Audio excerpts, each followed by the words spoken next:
kung masakit ang leeg, pag manhid ang leeg, medyo delikado. May namamatay sa sakit sa leeg. Napakahalaga po ng leeg natin. Una-una, nandyan yung mga arteries natin dito, malalaking ugat. Bakit delikado ang leeg? Nakikita niyo ba sa mga palabas? Pag inikot, crack, patay. Diba? Leeg ang pinakadelikado sa lahat, yung mga may neck pain. Yan ang tuturo ko ngayon. Kunwari lang, ito yung neck. Ito mga vertebrae natin, kunwari sa neck. Yan, kunwari lang. Meron siya mga ugat na lumalabas. So, tuturuan ko kayo ng mga tips para malaman kung deadly ba yung sakit nyo sa leeg o hindi naman deadly, na hindi naman nakamamatay. Ang sakit sa leeg, pag sinabing leeg, pwedeng dito sa likod, sa batok, pwede dito sa may kanan, kaliwa, pwede rin hanggang shoulder, leeg pa rin yan, kasali yan dito, konektado yun sa leeg, pati dito sa likod, sa may shoulder. Ano ang dahilan na sumasakit ang leeg natin? Una-una, pwedeng hindi lang maganda ang posture. Sa mga nanonood ngayon, di ba? Parang ako, dapat aware. So, wag masyadong kuba. Di ba? Wag masyadong kuba. Wag rin masyado paatras. Yung tama lang. Dapat pantay ang likod. Yan, pantay ang likod. Straight back. So, pag poor posture, dyan sumasakit ang mga muscles sa leeg. Pag sumakit yan, ewan ko kung nakikita niyo yung picture na nilagay ko sa PowerPoint sa likod. Pag sumakit itong mga muscle, naiipit yung ugat.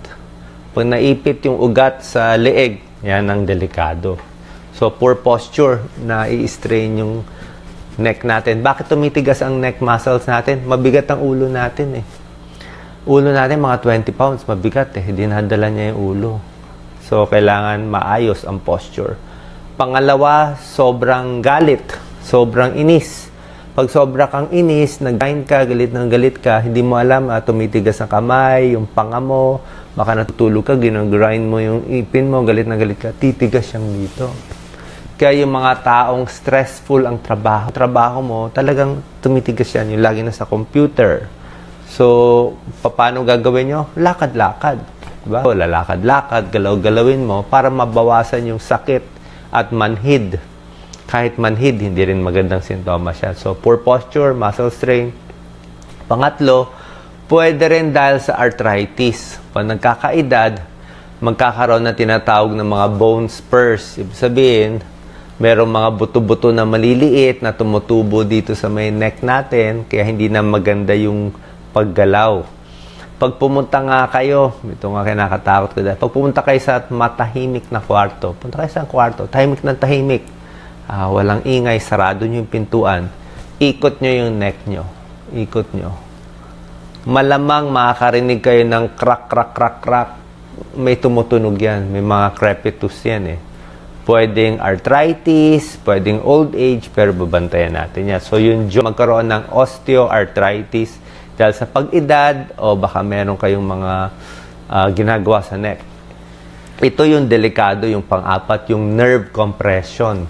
Nerve compression, pag naipit yung ugat. Ayan, pag nalalapit ko siguro to. Pag naipit, yan ang delikado. Ayan, pag naipit na yan, namumula, sasakit, hindi po maganda. Magkakaroon ng sintomas yan pag may nerve compression. Ayan, pakita ko na rin. Ayan, gumagalaw yung disc. Pag gumalaw ang disc, namumula, maipit ang spinal cord, sobrang delikado po pag naipit ang spinal cord natin. Nakita nyo naman yung mga aksidente, di ba? Yung mga aksidente, sumasakay ng kabayo, nahulog, nabali yung leeg. Dahil nabali yung leeg niya, naputol ang spinal cord niya.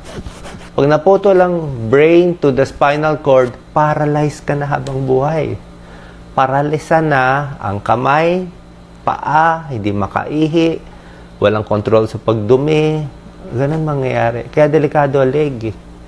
Kaya yung mga may neck pain, ito, yan ang babantayan natin. So, nerve compression, injury. Yung nasa kotse, nagda-drive, di ba? Minsan, nabangga.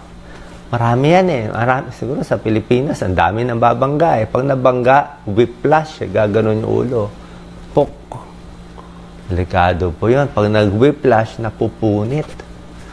Pag napunit, huwag naman mapunit yung spinal cord. Kasi pag napunit yung spinal cord, tapos ang usapan. Tapos, meron ding mga sakit na talagang nagkukos ng mga arthritis dito. So, yan po sinasabi ko sa inyo. Yan mga dahilan. Tapos, tuturo ko sa inyo yung tips para hindi tayo ma-paralyze. So, ang sakit, pwedeng anywhere dito sa may leg. Ano yung deadly symptoms? Bibigay ko na yung sintomas na hindi pwede baliwalain na kahit walang pera, magpapacheck tayo kasi deadly Kung meron na kayo nararamdamang kuryente, kasi pag naipit ang nerve, iba ang pakiramdam ng nerve pain Diba minsan naglalakad kayo, tumama tong siko nyo sa lamesa, sa mga bata, di ba? Tatama yan. Tapos may kuryente, nararamdaman nyo, yan, nandito, banda rito sa ulnar yan. Pag nabanata, may kuryente, yan ang nerve pain. Pag nerve pain, hindi maganda. Hindi maganda naipit yung nerve Kailangan mo yung nerve mo. Yung okay na sakit, yung konting manhid-manhid, konting ngalay-ngalay, konting masakit sa ulo, pwede pa yun baka muscle lang yun, meron akong mga tips mamaya. Pero yung mga parang may shooting, may kumukuryente dito, papunta pababa, pwede sa kamay, pwede sa likod, baka naiipit ang nerve. Hindi po maganda yan. So yun, nababantayan natin, yung mga shooting pain, that's one. Yung manhid, mamanhid na yung kamay. Minsan hanggang katawan, manhid na. Pwedeng connected dito sa neck Ibig sabihin, naiipit na yung mga vertebrae. Delikado yun. Dadalhin din sa ospital. Makita agad ng doctor. Orthopedic surgeon, physical therapist. Yung nagbago yung pag-ihi at pagdumi, walang control. Bihira lang ito mangyari, pero yun yung mga talagang nerve compression. Parang pang-stroke na yan. Ibig sabihin, may napaparalyze na yun. Yun talagang dadalhin mo na. At isa ring tip, ito magandang tip tinuturo ng mga nire-research ko. Dapat medyo maluwag ang leeg. Ito experiment natin Iniisip ko yung para sa inyo. Kaya nyo ba idikit? Kaya hindi. Kaya nyo ba idikit yung baba sa dibdib? Try natin Dahan-dahan lang Sa mga may shooting pain sa mga may edad, na meron ng spondylosis, wag na kayo sumunod, di ba? Pero kung wala naman mga spondylosis, di pa kayo na-diagnose, pwede matry. Chin to chest, baba sa dibdib. Ako naabot ko. Kung hindi nyo naabot, ibig sabihin, masikip na. Sumisikip yung muscle sa likod. Ano ang gagawin natin kung mga masakit ang leeg? Ang gagawin natin, tapusin ko muna yung mga risk factors. Isa pang risk factors, kulang sa tubig. Yung mga may edad, yung mga tamad uminom ng tubig, alam ko, di ba, lagi ko pinipilit sa inyo, 8 to 10 glasses of water, tubig lang. Pero tubig din pang arthritis. Bakit? May cartilage to. Pakita ko sa inyo, may cartilage. Ayan, sa gitna. Ito buto. Ito tubig to May tubig yan Pag hindi ka uminom ng tubig, lalambot, mapipisa. Pag napisa, maipit ang nerve. Pag ito, maganda butas, luwag, di ba? Pag naipit to, wala na. So, ay naman ng tubig. 8 to 10 glasses sa may edad. So, dehydration, tapos bone spurs. Pagbubuhat ng mabibigat, iwas din. Pag nagbuhat ng mabigat, na-strain din yung leeg Baka mag-slip disc. Delikado yun. So, mga muscle weakness. Anong test ginagawa ng doktor? Pwedeng x-ray, pero minsan kulang x-ray. May MRI, mahal. May CT scan. Meron pang mga nerve test na ginagawa. Okay? Pero ayaw natin umabot dito. Pero kung meron kayo ng mga sintomas, yung sinasabi ko, kinukuryente na, at talagang manhid na, parang walang choice kailangan nyo ito gawin. So, ang gamutan, pwede lagyan mo na ng mga hot, okay lang naman mga hot pack hot or cold dito. Sabi ko, relax lang, huwag mainit ang ulo. Tapos, yung mga exercise. Ito ang pinakabawal, matigas ng ulo. Ito, cellphone, di ba? O, paano tumingin ng cellphone? Kaya nasisira ang leeg ng kabataan at may edad kaka-cellphone. Kung gusto nyo mag-cellphone, itaas yung ganito. Okay? Bawal yung ganito. Bawal na bawal yan. Yan ang gawain natin. Di ba? May text ka ng sa boyfriend mo. Titignan mo, nakaganyan ka matagal. Sasakit naman ang neck mo. Di ba? Hindi pwede masyadong mababa. Ang sikreto, itaas ito, atras konti. Ito ang tip eh. Imbis na ulo mo bumaba, mata lang ang bababa. Yan mata lang. See? So, okay ang neck ko. Mata lang ang bumababa. Huwag yung ulo. Ha? Kahit sino pa nag-text, mata lang. Sulyap-sulyapan mo lang. Okay? Yan ang tip ha. Mata lang ang bababa, huwag yung ulo. Kasi, lalong mabigat. Parang may dala kang isang mabigat na bag. Kung hawak mo dito, magaan. Kung ihahang mo, sobrang bigat. Tsaka isang tip pa para hindi sumakit ng leeg, maganda yung ganitong silya. May kamay. Ito. May kamay. Ito. Meron para sa kamay. May support. May support to. Mas relax. Kung hindi, bagsak ko. Ayan bagsak ko. Strain, no? Kita niya ba? Strain, bagsak. Ito, may support. Relax. May sandalan. Diba? So, that's one tip. Tapos, 30 minutes of working, kahit may meeting kayo, kahit ano pa, isang oras, alam ko, ang daming mga meeting, kahit sa klase, baka pwede sabihin sa teacher, every hour, pabigyan naman 5 minutes, maglakad-lakad, pumunta sa CR, diba? So, umihi muna, pamparelax, tapos lakad-lakad, galaw-galaw lang. Pag naglakad-lakad kayo, wag mo na mag-computer, wag mo na mag-cellphone, mababawasan yan. Marirelax. So, hot and cold, pain reliever, hindi ko ina-advise. Lagi ko hindi ina-advise. Kasi kahit anong pain reliever, inumin mo, pag ipit pa rin eh. Wala kang magagawa eh. Pag ipit siya, ipit pa rin. Kahit ilan na inumin mo, kahit mabutas na sikmura mo sa pain reliever, wala. Kahit masira na yung kidney mo sa pain reliever, bale, wala. Sira yung leg, sira yung kidneys, wala kang pain, sira naman lahat. Diba? So, hindi yan solusyon, ha? So, yung tinuturo ko, hot and cold, lakad-lakad, rest. Tapos, mag-break sa trabaho. Yung computer, dapat mataas. Ha? Mataas. Level. Ito mo to computer ko mataas. So. Kasi kung mababa, nakababa ka rin. Ha? So, yung workplace mo, i-adjust. Ito pa bawal. Yung mga telebabad. Diba? Telebabad. Kaya ako, alam mo ginagamit ko? Earphone. Sobra ganda yan. Ang tagal, kausap mo, 30 minutes. Pagkatapos ng usap, tingnan mo, 20 minutes. Manhid na to, manhid pa ang leeg, wala, titigas. Dito sa kabila, manhid ito, manhid ang leeg. Hindi po maganda. Ha? Mamaya maipit yung leeg natin. So, sa phone, ingat ha, yung ganon. Mas maganda naka siya, meron kang earphone. Diba? Earphone. Tapos meron kang speaker. Sa telepono, ganun din, di ba? Nag-uusap, inipit. Yung telepono dito, bawal din yan. Isa pa nagkokos, yung pagtulog. Ha? Sobrang common yan, di ba? Kayo, natutulog, nakadapa. Pag nakadapa, hindi maganda eh. Nakadapa. Saan mo lalagay yung ulo mo? Nakadapa ka. Nakaganon ka, nakaganon. Di ba? Mas maganda yung, okay yung tihaya, tapos manipis lang yung unan. Manipis lang. Diba? Manipis lang, tama. Kasi sobra taas ang unan, nakaganon ka rin. Diba? So, kung gusto mo itaas, taas mo yung sa ulo, taas mo rin dito sa likod. Para kang nasa hospital bed. Diba? Ang hospital bed, ganyan, no? Tumataas yung hospital bed lahat, eh. Hindi pwede yung unan lang mataas, nakaganon yung ulo mo. Kaya ayusin mo yung tulugan. Kung matutulog kayo na nakaside yung unan, pag nakaside, mas mataas yung unan kasi mas mataas to eh.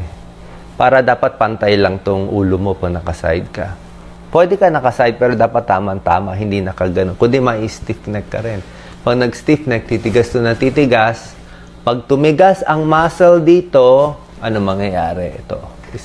Imagine nyo titigas yung muscle dito, tigas yung muscle dito. Pag tumigas ang muscle, hahatakin niya to.